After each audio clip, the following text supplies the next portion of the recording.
All right, guys, welcome back to another Technique Tuesday. Today we're talking about the salsa, and we're talking about how to stay on the music with salsa on one specifically. So that's what we're talking about today. So first advice is understanding the rhythm before anything else.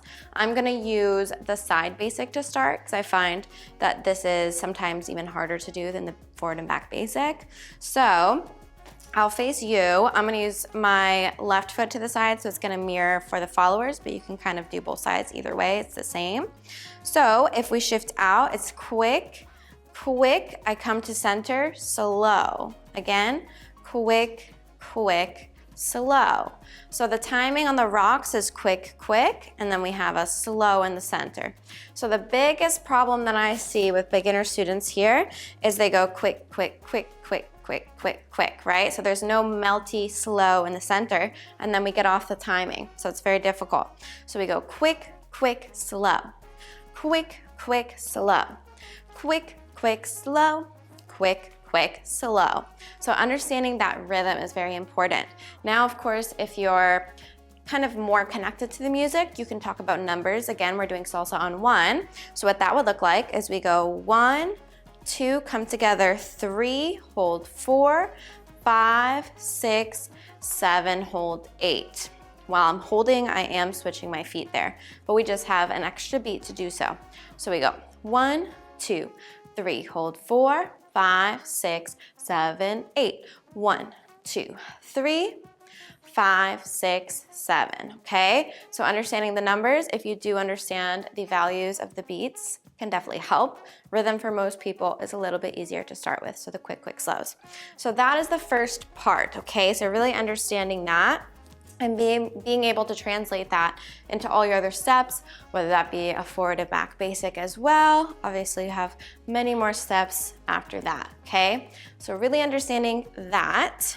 So now understanding how to do a rock step in the salsa. So there's a few different ways you could do it in terms of technique, but what I'm talking about today is weight transfer.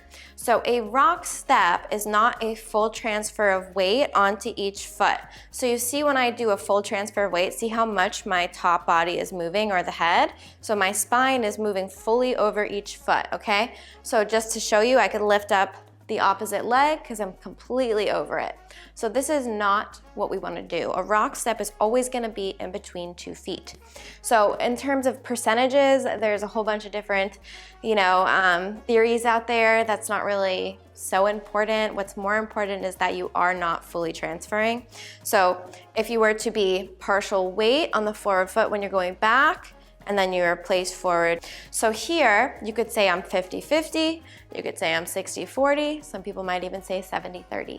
So what that means is there's always gonna be pressure on the free foot. It's never completely off. So when I'm in my rock step, I shouldn't be able to pick up this leg. I should have enough weight in the middle of my body that I have to go forward again to get off the foot.